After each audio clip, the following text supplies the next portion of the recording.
আমার আলোচনার বিষয়, মেয়েরা হস্তমৈথুন করলে কি কি ক্ষতি হয়। দেশের এবং প্রবাসের ভাই বোনদের প্রতি সালাম। আসসালামু আলাইকুম। আমি প্রভাষক ডাক্তার রিক্তা পারভিন, হোমিওপ্যাথি এবং আয়ুর্বেদিক চিকিৎসক। পুরুষ যেমন নিজেদের যৌন চাহিদা মেটানোর জন্য নিজের হস্ত দ্বারা মৈথুন করে বীর্যপাত করে, মেয়েরাও ঠিক তেমনি নিজের যৌন চাহিদা মেটানোর জন্য নিজের হস্ত দ্বারা মৈথুন করে বীর্যপাত ঘটিয়ে থাকে। পুরুষের যেমন হস্তমৈথুনের কারণে যৌন অক্ষমতা হয়, মেয়েদেরও হস্তমৈথুনের কারণে যৌন অক্ষমতা আসে। তো এই যৌন হস্তমৈথুন মেয়েরা যে বিয়ের আগেও করে থাকে, বিয়ের পরেও করে থাকে। মূলত পুরুষের মতোই। তো সবার ধারণা ছিল, এখনো অনেকে ধারণা করে যে হস্তমৈথুন শুধু ছেলেরা করে। না, মেয়েরা হস্তমৈথুন করে থাকে। আর হস্তমৈথুন ইসলামের দৃষ্টিতে সম্পূর্ণ নিষিদ্ধ।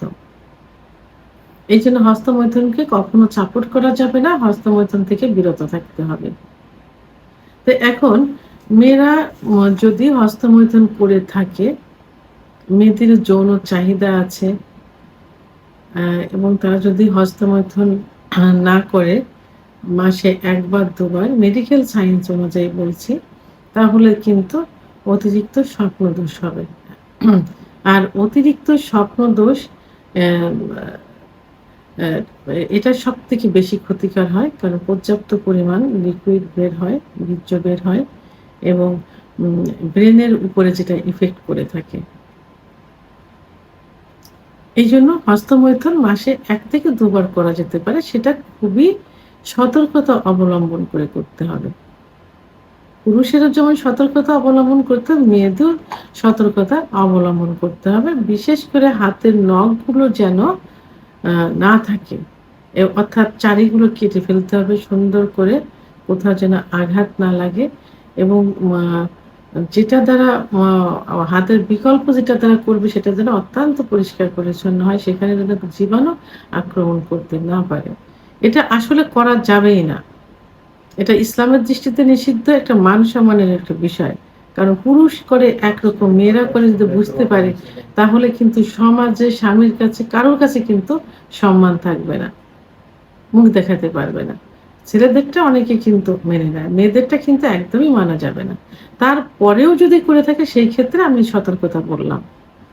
এখন অবিবাহিত মেয়ে যারা যৌন মিলন করে থাকে, হস্তমৈথুন করে থাকে, তাদের কি হয়? তাদের যে যোনিপথ, এই যোনিপথ কিন্তু লুজ হয়ে যায়। অনেক মেয়েরা কিন্তু এখন এই মানে অবিবাহিত মেয়ে 16, 17, 20 বছরের মেয়েরা কিন্তু চিকিৎসার জন্য আসে। কারণ তারা নিজেরাই স্বীকার করে যে আমরা অতিরিক্ত হস্তমৈথুন করে যোনিপথ একেবারে লুজ করে ফেলেছি। এখন গার্ডিয়ান বিয়ে দেবে, বিয়ে করতে গেলে আমরা বাসর ঘরে গিয়ে ধরা পড়ব। অর্থাৎ মেয়েদের যে সতীচ্ছেদ পর্দা থাকে, এই সতীচ্ছেদ পর্দা কি হয়ে যায়, অনেক সময় লুজ হয়ে যায়, অনেক সময় চিড়ে যায়। তো বিয়ের পরে কিন্তু ওইটা সেই ইটা থাকে না, কুমারিত্ব কিন্তু থাকে না।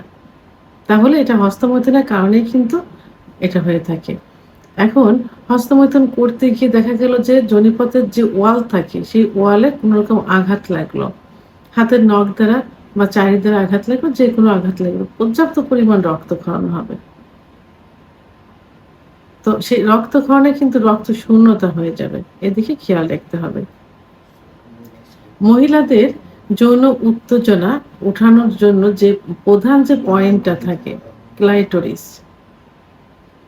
যেখানে অতিরিক্ত ঘর্ষণ দিলে, অর্থাৎ স্বামীর পুরুষাঙ্গ দ্বারা ঘর্ষণ দিলে কিন্তু যৌন উত্তেজনা আসে। সেই ক্লাইটোরিসে কিন্তু সেই যৌন উত্তেজনার যে অনুভূতি, এই অনুভূতিটা কিন্তু কমে যাবে। কি হবে? বিয়ের পরে যে এর প্রভাব পড়বে, তখন কিন্তু ওই সহবাসে গেলে সহবাসের ইচ্ছা থাকবে না, স্বামীর যৌন মিলন করার ইচ্ছা থাকবে না। ইচ্ছা না থাকলে তো অর্গাজম হবে না, অর্গাজম না হলে ওখান থেকে কামরাজ বের হবে না, ফলে যৌন মিলনে জ্বালাপোড়া অনুভব করবে, ব্যথা অনুভব করবে। তো ক্লাইটোরিসের এই অনুভূতি শক্তিটা নষ্ট হয়ে যায় হস্তমৈথুন করলে।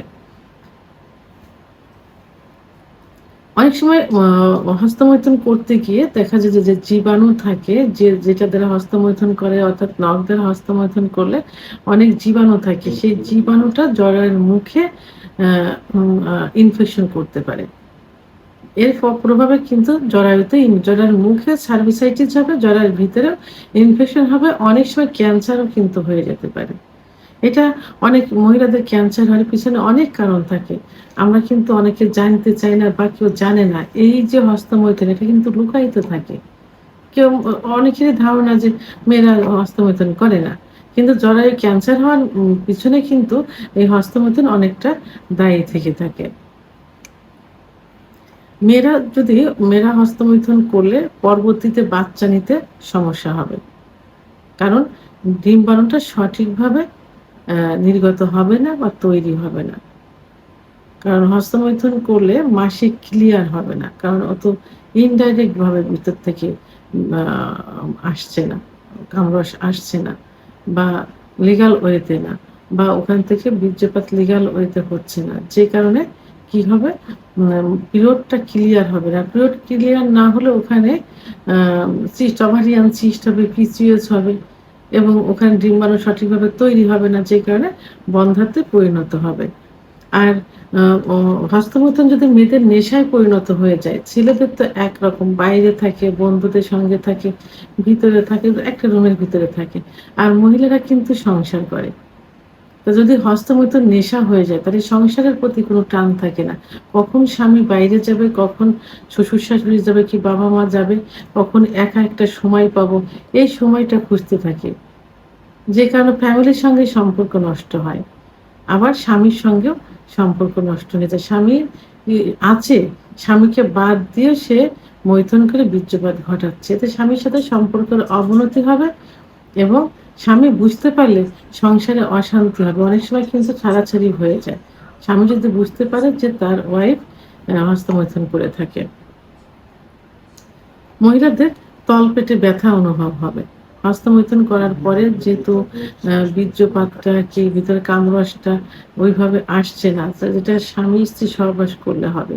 যে কারণে অনেক সময় তলপেটে ব্যথা অনুভব হয় এবং হস্তমৈথুন করার কারণে যে ছত্রাকের আক্রমণ ঘটে। ফলে সেখান থেকে এক ধরনের সাদা আ অ ধাতু নির্গত হয়। এই ধাতুটা অনেক সময় চুলকায়। আর এটা হস্তমৈথুন করার পরেই কিন্তু এটা হয়ে থাকে। ছত্রাকের আক্রমণ কারণে এটা হয়ে থাকে। ওই জায়গায় চুলকানি হয়, সাদা লিল পড়িয়া যায়। এবং পুরুষের মতো মহিলাদের যে যৌন অক্ষমতা আসে এটা হস্তমৈথুনের কারণেই কিন্তু চলে আসে। তো এ সম্পর্কে অনেকের ধারণা নেই। তো আমি আ আজকে একটা ফ্যামিলি যে গার্ডিয়ান থাকে, সেটা তার বাবা-মাকে উদ্দেশ্যে বলব আপনার সন্তানের দিকে, আপনার ছেলের দিকে যেভাবে কেয়ার নিচ্ছেন, আপনার মেয়ের দিকেও সেইভাবে কেয়ার নিবেন। যে মেয়ে কি করছে। দেখেন বড় ধরনের ক্ষতি হওয়ার থেকে আগের থেকে সতর্ক হওয়া উচিত। এবং ইসলামিক নিয়ম কানুনগুলো আ মেনে চলার চেষ্টা করতে হবে। সেভাবে ছোট থেকে তৈরি করতে হবে যারা মুসলমান। ধর্মীয় অনুশাসনগুলো তাদের ভিতর আনতে হবে। আর ধর্মীয় অনুশাসনগুলো আনলেই কিন্তু এর থেকে বিরত থাকা সম্ভব। আর যারা অন্য ধর্মাবলম্বী তাদেরকেও এই যে ক্ষতিটা হচ্ছে এটা কিন্তু মুসলমান, অন্য সম্প্রদায় সবারই হচ্ছে। মানব জাতিরই কিন্তু এটা হচ্ছে। তো অন্য সম্প্রদায়ে যারা থাকবেন তারাও নিজেদের সন্তানদের সেইভাবে তৈরি করবেন এবং নিজস্ব ধর্মীয় রীতিনীতিগুলো মেনে চলানোর চেষ্টা করবেন। আবার যারা হাসব্যান্ড আছেন তারাও এদিকে খেয়াল রাখবেন যে আপনার স্ত্রী কেন আপনাকে রেখে হস্তমৈথুন করছে। নিজেকে সেদিকে খেয়াল রেখে নিজের কোনো সমস্যা থাকলে সেই সমস্যাগুলো সমাধান করার চেষ্টা করবেন। ভিডিওটি সম্পর্কে যদি কোনো মতামত থেকে থাকে অবশ্যই কমেন্টসের মাধ্যমে জানাবেন। আর ভিডিওটি ভালো লাগলে লাইক, কমেন্ট, সাবস্ক্রাইব করে আমার সঙ্গে থাকুন। আল্লাহ হাফেজ।